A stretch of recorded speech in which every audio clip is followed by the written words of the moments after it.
Hey guys, it's Fisayo here, and I've been using the Vivo V21 for some time now. I've used it for over a month, as well as the V21e, and in this video I want to share all of the specs, the features, my pros and cons, and my overall experience using this Vivo V21, arguably one of the slimmest, if not the slimmest smartphone you can get in Nigeria right now. It's coming right at about 7.29mm for this dusk blue color which I've got here. There's a 7.39mm for the sunset dazzle.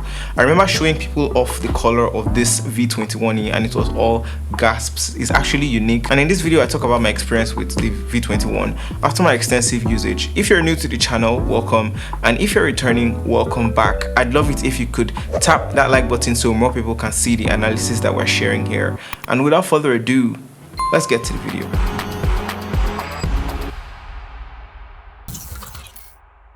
Inside the box, you get the phone itself, you get the SIM ejector tool, you get the important information and warranty card. In terms of accessories, you also get a 3.5mm headphone which you can plug into the phone with the provided adapter. You get a USB-C cable, and lastly, a huge 33-watt charger to power this 4000 mAh battery, and it's supposed to go from 0 to 63% in 30 minutes when you use the charger. I did my test and I'll show you the results soon. As far as how the V21 is built, you've got a microphone up top, the textured power button and the volume rockers to the right side with nothing on the left side.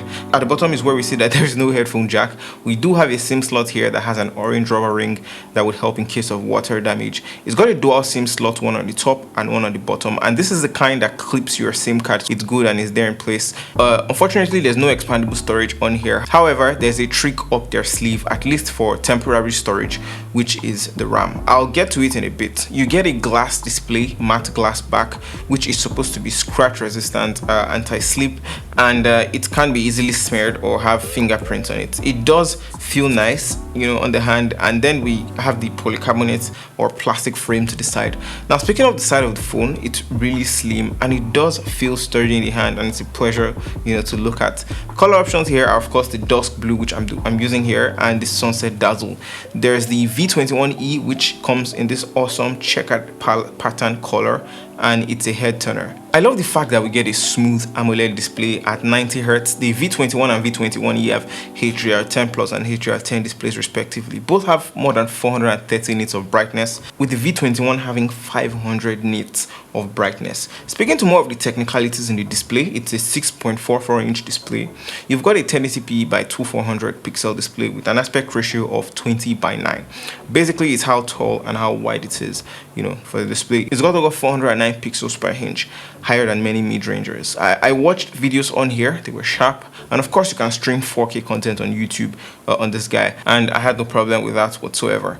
I just had issues with the fact that it's only one speaker at the bottom, and if you're not using headphones to consume content on this phone, wireless headphones at least, because there's no headphone jack here. You have an adapter in the box though, which is good. If you're consuming content with the speakers only, and you know, if you're holding it something like this, you will sometimes block the speaker accidentally, and it will lower the audio quality and the overall experience of watching content on this guy. The V21e is running on Snapdragon's 720G, which is a huge plus, and this higher end V21 is running on MediaTek's Dimensity 800U 7nm processor, which is already challenging some of the best Snapdragon processors out there.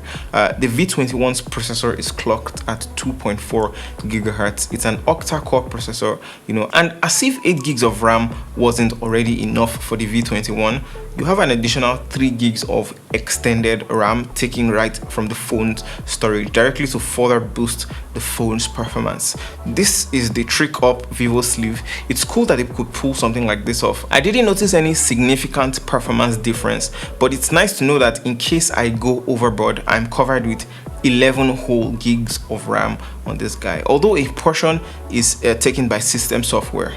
You've got 120 gigs of storage on here, and I'll say it's plenty enough. Of course, minus the 3 gigs of RAM that the extended storage is taking. The Vivo V21 comes with Android 11 on their newest FunTouch OS 11.1.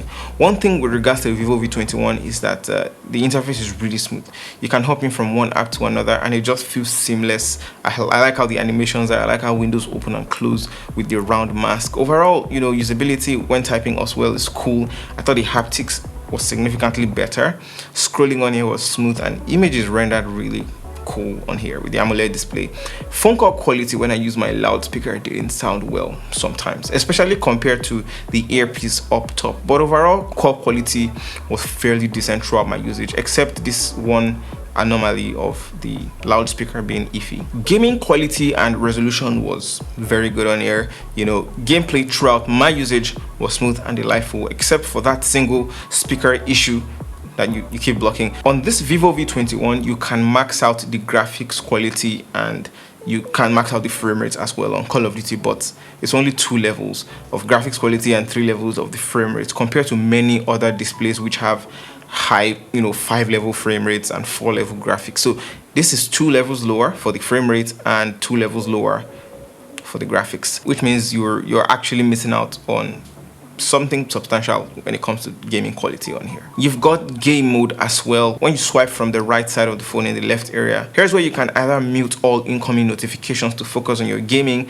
You can lock the brightness of your gameplay in case of ambient lighting, so it doesn't become too bright or too dark when you're gaming, and you can autoplay with the screen off. This could save your battery by dimming the display while your game keeps running, if you had other important tasks to do. My battery level when I played the game at the maximum setting went from 82% to 76% in 30 minutes of gameplay, which is a 6% loss. It went down again to 70% in 1 hour of gaming, so another 6% loss. So hypothetically, we should be able to do 8 hours of gaming on this phone before we complain about a low battery, and it didn't overheat. I feel like it could be because of the lower graphics ability on here, because you have 2 levels lower graphics quality on something like Call of Duty. You do get a decent 4000 mAh battery on here, smaller than what we see these days, and I'd say that standby time was somewhat average for me in terms of performance. However, I remember I said that we have a 33-watt charger that would get you to 63% in 30 minutes. Well, here's how my own charging speed went. From 0 to 32% in 15 minutes, up to 52% in 30 minutes, and not 63% as advertised, 73% in 45 minutes, 93% in 1 hour, which is cool. And in 10 more minutes, it got filled up to 100%. So while I get from 0 to 52% in 30 minutes compared to 63%, I still believe it's fair, especially considering that you can get up to 93% in 1 hour. Phones are charging pretty fast these days. The fingerprint reader and the face recognition for face unlock was quite fast on this phone. First of all, you've got an on-screen fingerprint reader. It's a little lower when you consider the position of the screen overall, but it was fast. I had no complaints. Same with the face unlock. I also like that we've got sort of the live wallpaper when we unlock this phone. When it comes to the cameras, both the Vivo V21 and V21e share the same functionality. They both have that large 44 megapixel selfie camera, and on the back you have the 64 megapixel main camera, wide camera, 8 megapixel ultra wide, 2 megapixel macro lens. Now, what makes the Vivo V21 stand out among the rest of the lineup is that it's got a first of its kind 44 megapixel optical image stabilization feature where you can record footage despite your hands being shaky. It would capture and stabilize the frames, and of course you get night selfie camera. You've got the night mode in the camera app, portrait mode with the adjustable aperture settings, and what I like about the portrait mode and how it's cool is that apart from how you can adjust the blurriness in a photo afterwards, you can even select the points of the image to focus on, which is a lot of data. Kudos to Vivo on this one. You've got your normal mode with the 2 lenses, and you can switch between normal and zoom on the normal mode, and then you can click the lens button to activate either the 8 megapixel ultra wide mode, bokeh mode, and macro mode. Something I noticed was that in the gallery, again, it identified photos with text being as a document. That's due to the AI document sensing. You've got a video mode with the main selling point being the ultra steady feature, and if you attempt to shake your hand while recording, normally it would be bad. Whereas if you turn it on, it smooths things out, even before you start recording. For extra modes, we've got the high resolution mode to enable that 64 megapixel panorama, live photo, slow motion, which can go up to 240 FPS, but 120 FPS for the front camera. time-lapse, pro mode, AR, stickers, document scanning, and double exposure, which can take multiple pictures and merge it into one with the opacity effect. So for instance, I can take a picture of this plant, then take a picture of my hand, and it merges them into this effect. All of these features are available on the front camera except for panorama and document scanning mode, of course. The selfies I took on the V21 were sharp but lacked contrast. The portrait shots are also not bad with, aggressive background blur. I like the fact that you can adjust the highlights of your camera down before you take a photo. That way things aren't getting too blown out. In a group setting where you mostly take selfies, or where people take selfies the most, you can expect decent results, but it might also miss your face and focus on the background. You have the option of using aura light or the fill light, which is the two very bright selfie lights for dimly lit front-facing shots. While selfies at night looked visible, at least with minimal light, the fill light shines bright and illuminates the face. I wouldn't go near night mode though for selfies because it aggressively smoothens the face and tries to brighten things up and makes it look like that. The magic of night mode comes with the back camera's photos though, where you do get a significantly brightened image, although for a landscape subject, evidence is there in the smoothing, but it's not skin. The ultra wide camera is an 8 megapixel one, being the mid-level quality of the three cameras. At least it's better than the 2 megapixel macro camera. If you pay attention to the rug and the wall, and we switch to the main lens, we see it's cooler. The walls have better pattern definition, so does the ground, because you don't have a telephoto lens. The zoom piggybacks on the main lens. I like the shots of humans too with the back camera. When properly adjusted, it gets you the desired results. And of course, portrait mode does fairly well with that background blur. And as I said, you can adjust the blurriness of the background and the point of focus.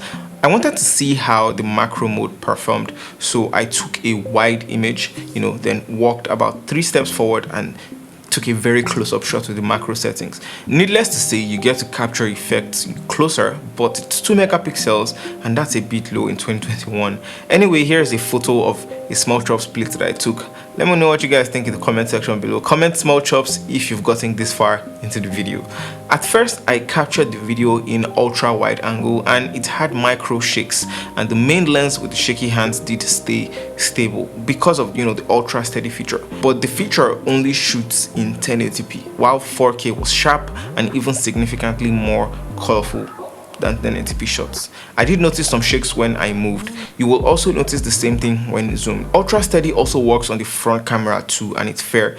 This is how it looks. Without it, your videos would definitely shake and jitter if you move fast, but exposure was maintained throughout the recording time. Let me know what you guys think about the camera quality overall in the comment section below. The V21 is around 159,000 Naira or $318, while the V21e is this. I'll put the price of both of them, the accurate Naira and dollar price of the Vivo V21 and V21e in the pinned comments and in the description of this video. That's it for me, guys. Thank you so much for watching. Feel free to ask me any questions about either one of them.